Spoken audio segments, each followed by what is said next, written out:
बिस्मिल्लाहिर्रहमानिर्रहीम अल्लाहुम्मा सल्लि व सल्लिम व बारिक अला सय्यिदिना मोहम्मद। सबसे पहले तो आप सबको बहुत बहुत गुज़िश्ता ईद मुबारक, और साथ साथ इस बात का यादा कि हमारी ज़िंदगी की बहुत इम्पॉर्टेंट ईद और रमज़ान गुज़री है। एक मौका मिलता है आपको ज़िंदगी में अपनी ज़िंदगी को एक मकसद देने का, और इमरान खान साहब ने वो मकसद पूरी कौम को दे दिया, और वो ये है कि हमने पाकिस्तान को हकीकी तौर पे आज़ाद करना है। कि पाकिस्तान के फ़ैसले किसी और मुल्क में नहीं होंगे, इस्लामाबाद अपना फ़ैसला इस्लामाबाद में करेगा। मेरा लीडर वो होगा जिसको अवाम वोट डालेगी, और अवाम की वोट की ताकत से उसकी हुकूमत ख़त्म होगी। कोई मुरासले से नहीं, कोई डिक्टेशन से नहीं, कोई रजीम चेंज से नहीं।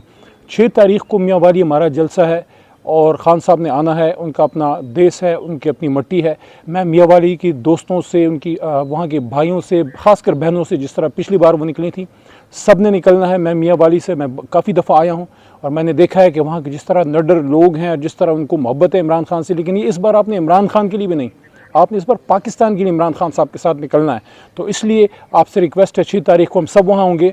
महमूद साहब, हमारे सीएम साहब मौजूद हैं, और हमारे हीरो मुराद सईद साहब यहाँ पे मौजूद हैं। हम सब की आपसे मुश्तरका रिक्वेस्ट है, 6 मई को मियाँ वाली, और कुछ नहीं हमने करना। ये पाकिस्तान के लिए आप निकलना है, ये अपने बच्चों के लिए निकलना है इंशाअल्लाह अज़ीज़। इमरान खान जिंदाबाद, पाकिस्तान पाइंदाबाद।